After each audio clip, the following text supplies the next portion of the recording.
kita bisa bicarakan. Ini sudah waktunya sangat dekat. Aduh Pak Ustadz, sudahlah jangan ikut campur. Kalau masalah ini saya juga udah tahu Pak Ustadz.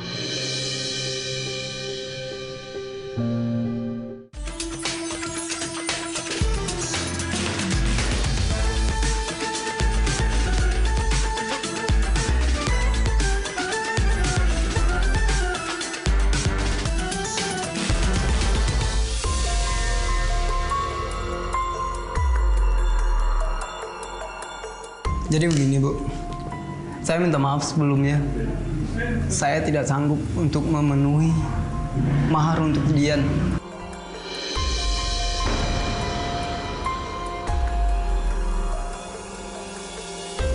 Apaan kamu ini? Masa mahar segitu aja kamu nggak sanggup? Udahlah Bu, yang ada aja. Diam kamu, Dian. Kalau benar kamu nikah sama anak saya, mau dikasih makan apa nanti anak saya?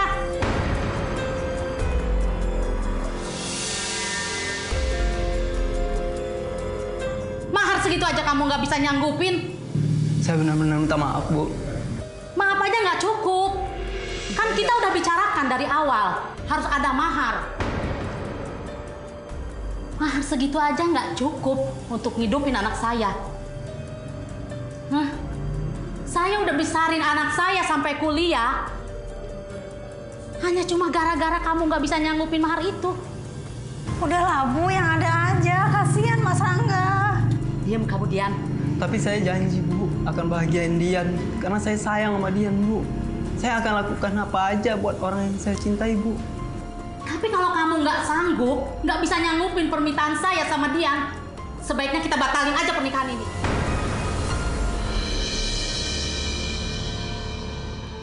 Astagfirullahaladzim Bu, jangan Ibu. Dian, diam. Ya udah. Kalau kamu memang nggak sanggup nyanggupin permintaan ibu sama Dian, sebaiknya kamu pergi deh.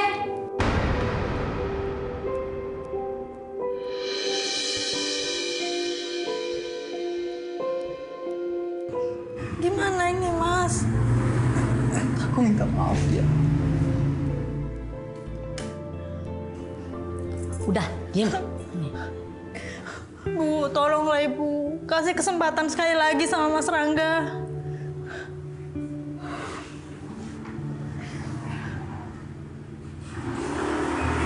Ya udah, kamu masuk kamar.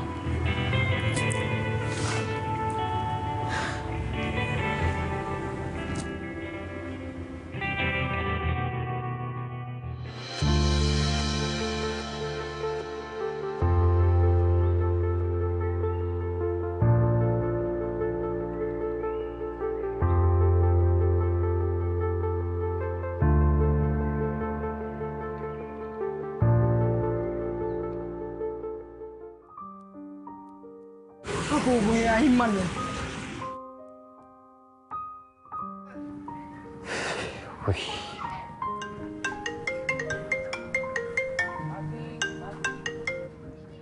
Assalamualaikum. Waalaikumsalam Aiman. Lo bisa ketemuan sama gue nggak hari ini? Aduh, gue tahu banget ini. Pasti lo nelfon gue karena mau minta bantuan gue kan untuk cari seserahan buat lo, ya kan? Bukan soal itu, Man. Ini gue mau curhat sama lo. Hah? Waduh, curhat apaan sih? Tentang pernikahan gue sama Dian. Gue butuh lo, Man.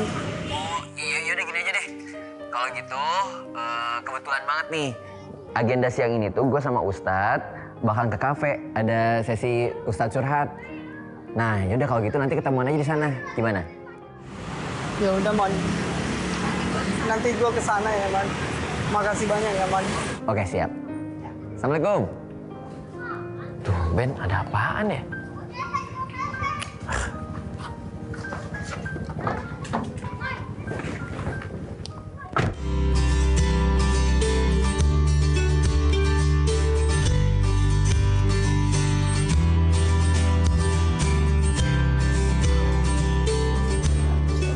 Mana ini?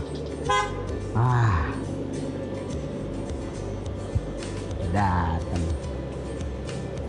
Alhamdulillah, gak nunggu lama udah datang nih. Masya Allah. Luar biasa Bang Aiman.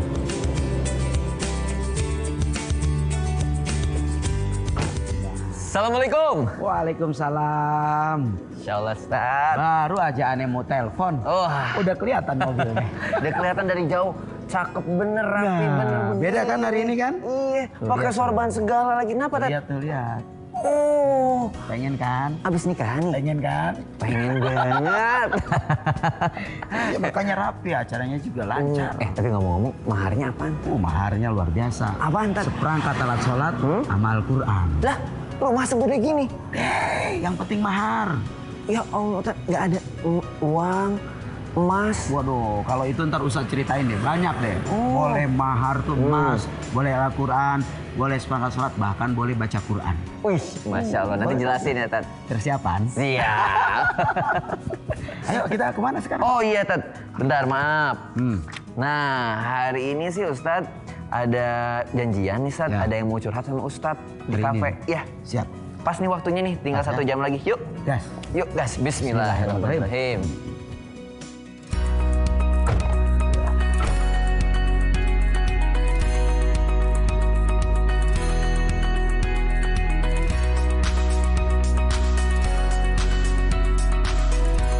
Tat, gimana Tat Gimana, ceritain Mas Aiman? tadi soal maharnya? Penasaran ini. Ngebet banget, kayaknya udah nggak lama nih ya. Amin ya Allah. Gini Mas Aiman, jadi perkara mahar ini kan bukan sesuatu hal yang menjadi syarat.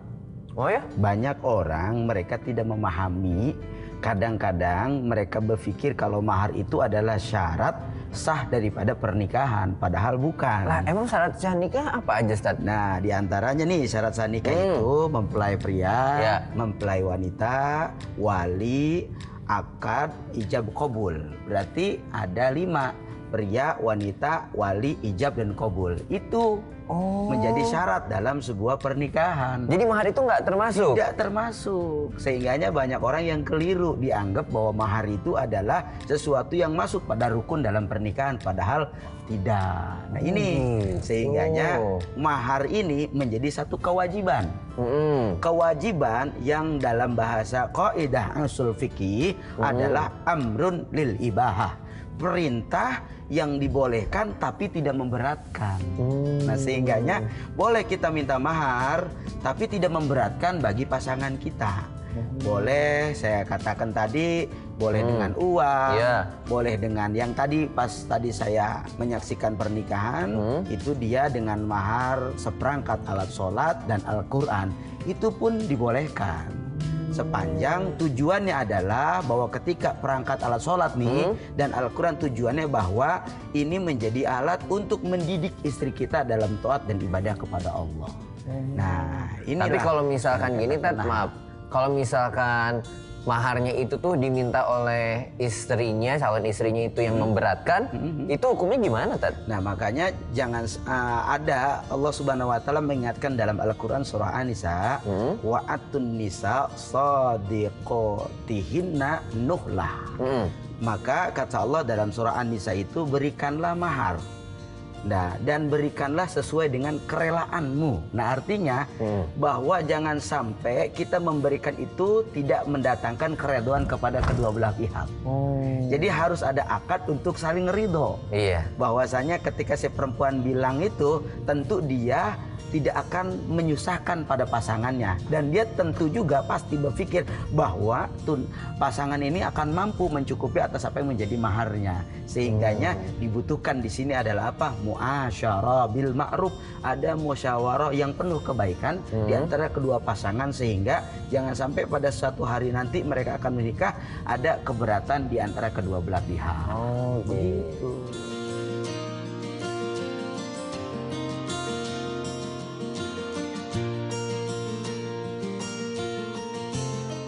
Ustaz, kebetulan nih ya, kita Gimana nih? ngomongin tentang mahar dan pernikahan. Ya. Ini tiba-tiba tadi di perjalanan teman saya tuh nelfon. Oke. Dia mau curhat tentang persiapan pernikahannya. Nah, pas banget, Ustaz.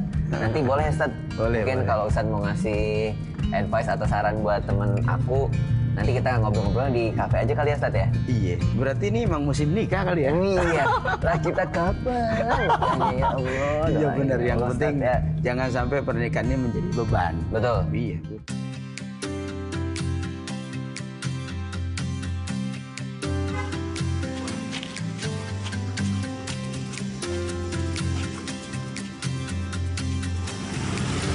mending saya telepon Dian aja ya. Mumpung ada Ustadz. Mana tahu ada jalannya.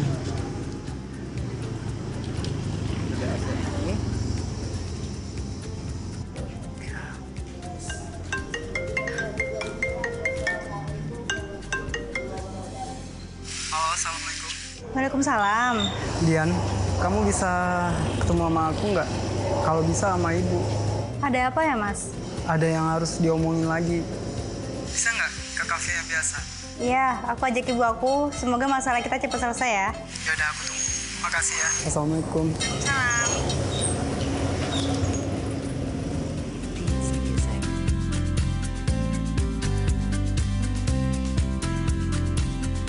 Wah, ini udah nggak jauh nih kafenya. Di sini kan, Tat. Udah deket ya? Ya, nih belok kiri. Sip. Alhamdulillah. Sampai kita. Sampai nih. Gerimis, Tat. Pas Waduh, banget ya. berkah banget ya pas nyampe hujan. Alhamdulillah. Alhamdulillah. Nah, siap.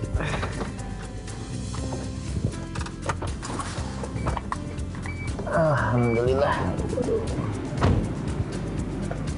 Wah, Mas, hujan Mas. Ayo. Tat pesan yang biasa kan? Biasa. Oke, Tat. Ya, Aman. Kita duduk duluan aja. siap. Oke, Mas. Mbak, Iya. seperti biasa ya. Pesanannya di tempat yang biasa juga. Oke. Makasih ya. Ustadz sendiri. Alhamdulillah. Rangga. Yaman. Apa kabar? Alhamdulillah baik. Tat. Ini yang saya ceritain. Oh, yang tadi. Iya, mau curhat katanya. Ada apaan sih emangnya? Jadi gini, Ustadz. Ah.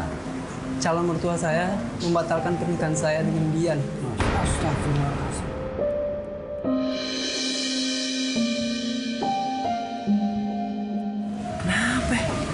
Gara-gara saya nggak sanggup memenuhi mahar yang dia minta. Padahal saya udah nyiapin semua. Dari vendor, lokasi, acara, dan baju pernikahan. Termasuk undangan udah tersebar. Masya Allah. Kaget loh.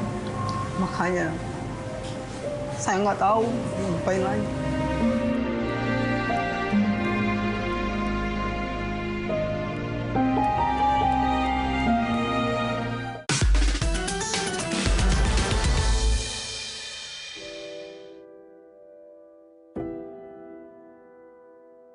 Kalau saya boleh tahu jelas sebenarnya ada apa sampai bisa kayak begitu? Mereka merasa nggak cukup dengan mahar yang saya siapkan. Maaf. Wow. Seminggu menjelang hari H, dia minta mahar lagi. Dan tambahan yang nggak bisa saya sanggup.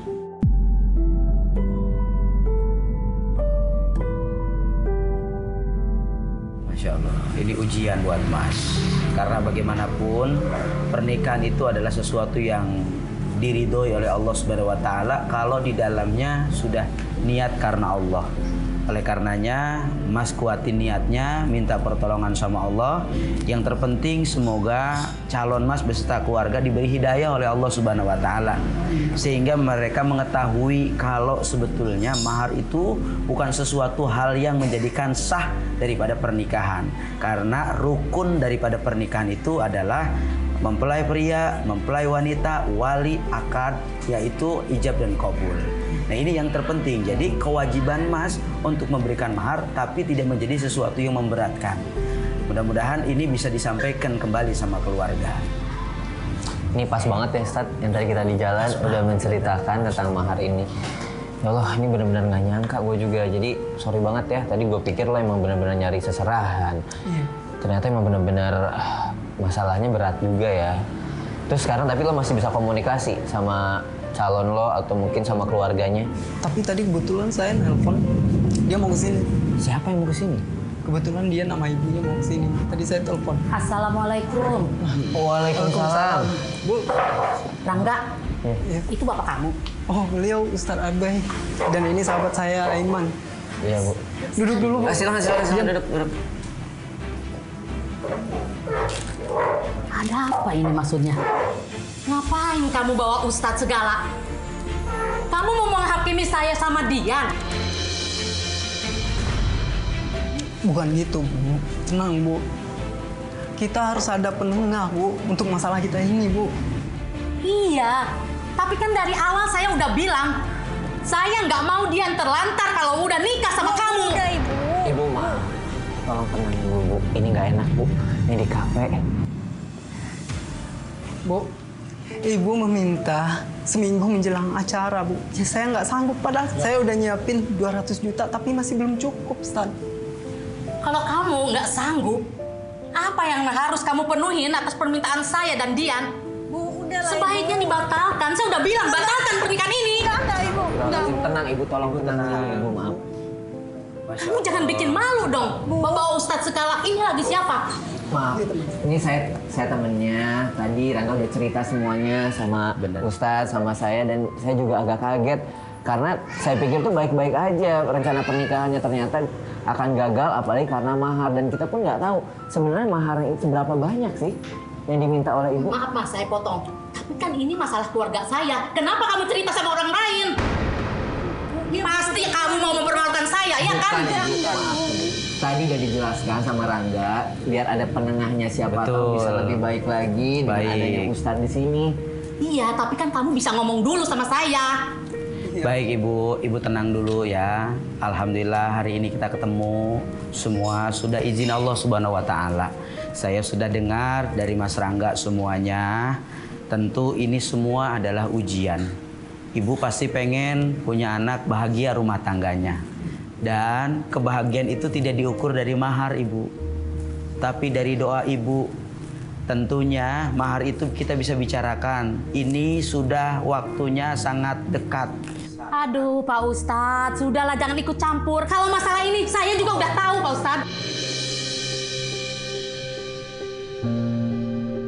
Bu, udahlah ya, Bu. Saya tuh udah diatur terus dari kecil. Sampai dewasa mau nikah pun masih aja diatur sama Ibu. Kamu nggak tahu perasaan ibu, Dian? Ya, tapi Ibu juga harus ngerti perasaan saya dong. Sekarang gantian, Ibu yang ngerti perasaan saya, biar saya yang bikin keputusan sendiri sama Rangga. Ibu nggak usah ikut-ikutan. Tapi Rangga nggak bisa memenuhi apa yang kita pinta, Dian. Maaf Ibu, maaf. Maaf. Sebenarnya kita juga belum tahu sebenarnya apa yang Ibu inginkan. Memangnya apa maharnya? Sebenarnya saya udah nyiapin 200 juta buat mahar. Masya Allah. Tapi masih kurang. Dia minta rumah.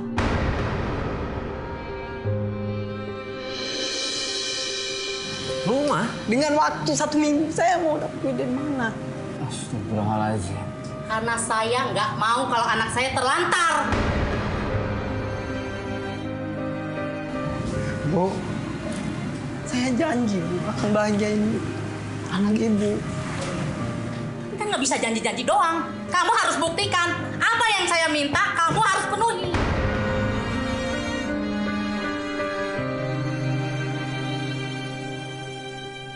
Bu, tapi maaf ya, ini mengingat dari waktunya aja, Ibu meminta 1 minggu sebelum hari pernikahan. Ya mungkin kalau saya jadi Rangga pun saya pasti akan kebingungan, Bu. Ibu lihat Rangga. Rangga sudah maksimal. Dia bahkan menyanggupi apa yang Ibu saat ini minta. Bahkan saat nanti pun setelah pernikahan dia akan usahakan. Artinya Bu, bahwa kebahagiaan itu bukan diukur dari materi.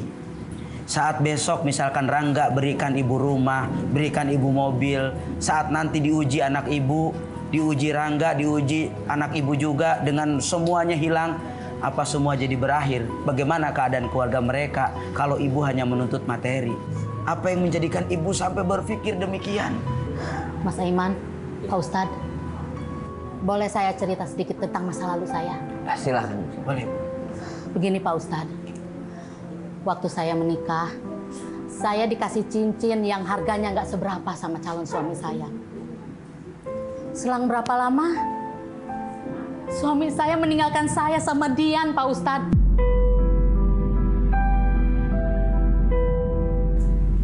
Waktu itu Dian baru umur 1 tahun.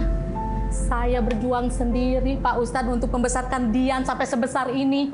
Bahkan Dian udah lulus kuliah, Pak Ustadz. Jadi maksud saya pengen Dian bekerja dulu. Dian menikmati hasil yang jerih payah saya dengan bekerja. Makanya saya nggak ingin kalau anak saya Dian salah memilih calon suami, Pak Ustadz. Saya nggak mau kejadian itu terulang kembali, Pak Ustadz. Apa yang pernah saya rasakan dulu, Pak Ustadz? Saya pengen yang terbaik untuk Dian. Saya sayang sama Dian, Pak Ustadz. Saya pengen Dian bahagia lahir batin, Pak Ustadz. Itulah sebabnya saya meminta mahar itu, Pak Ustadz. Saya nggak mau anak saya telantar kalau udah menikah, Pak Ustadz. Baik. Saya ngerti perasaan ibu. Saya juga paham setelah mendengar cerita ibu. Ini yang menjadi ketakutan ibu. Kita juga bisa memaklumi. Tapi ibu tahu mereka sudah punya keputusan. Mereka sudah punya komitmen. Mereka sudah punya pilihan. Artinya ibu harus percaya dengan anak-anak ibu. Ibu harus dukung, ibu harus doakan. Jangan sampai apa yang menjadi ketakutan ibu itu terjadi kepada mereka. Karena ini menjadi satu ukuran, jangan sampai Bu, mahar itu bukan menjadi ukuran kebahagiaan. Yang jadi kebahagiaan itu manakala ibu melihat anak ibu rumah tangga rukun, akur, damai, taat dalam ibadah, sehingga mereka membawa baik nama keluarga. Ini yang lebih baik ibu. Coba ibu pikirin, lihat wajah anak ibu. Dia begitu tertekan, dia tidak mau menolak apa yang menjadi permintaan ibu. Tapi dia juga tidak sanggup untuk melakukan itu semua. Lihat dengan mata batin ibu, lihat dengan mata sayang ibu. Yakin Bu, mereka seiring waktu akan jadi orang sukses dengan doa ibu. Terima kasih, Pak Ustadz. Terima kasih, saya udah tenang sekarang, Pak Ustadz. Dan kamu, Rangga, kamu harus menjaga baik-baik Dian. Insya Allah saya akan menjaga. Jangan apa yang saya rasakan dulu. Semua berbalik sama Dian, Rangga. Ibu mohon Rangga bahagiakan Dian, Rangga. Saya janji akan bahagiakan Dian, Bu. Saya sayang sama Dian. Saya minta maaf. Bu. Terima kasih, Pak Ustadz. Pak Ustadz, makasih banyak Pak Ustadz. Aiman, Alhamdulillah ya. makasih banyak. Alhamdulillah ya Ustadz. Alhamdulillah. Kita bisa ambil hikmah dari ini semuanya ya. Pertama kamu Rangga dan Ibu. Ini satu jalan juga dengan adanya Ustadz. Jadi alhamdulillah nih. Mungkin akan dilanjutkan kembali pernikahannya. Insya Allah. Insya Allah, Pak Ustadz. Alhamdulillah. Kalau gitu silahkan dilanjutkan. Mungkin persiapannya seperti apa. Karena aku sama Ustadz mau ada kegiatan lagi. Maaf ya. Iya. Makasih banyak, Pak. Ya. Makasih banyak Ustadz. Sehat-sehat. Makasih Ya, banyak, mudah-mudahan Mas. lancar sampai hari hanya ya. Amin. Kalau ada butuh apa-apa, telepon lagi. Oke, siap. Sampai nggak datang. Iya, siap. Pasti selalu datang. Siap, siap. Ya, Assalamualaikum. Waalaikumsalam. Ustadz. Siap. Makasih banyak Bu, udah ngizinin kami. Saya janji akan jaga Dian dengan baik. Kamu siap menikah, sayang? Siap, Ibu. Bahagia ya? Insya Allah.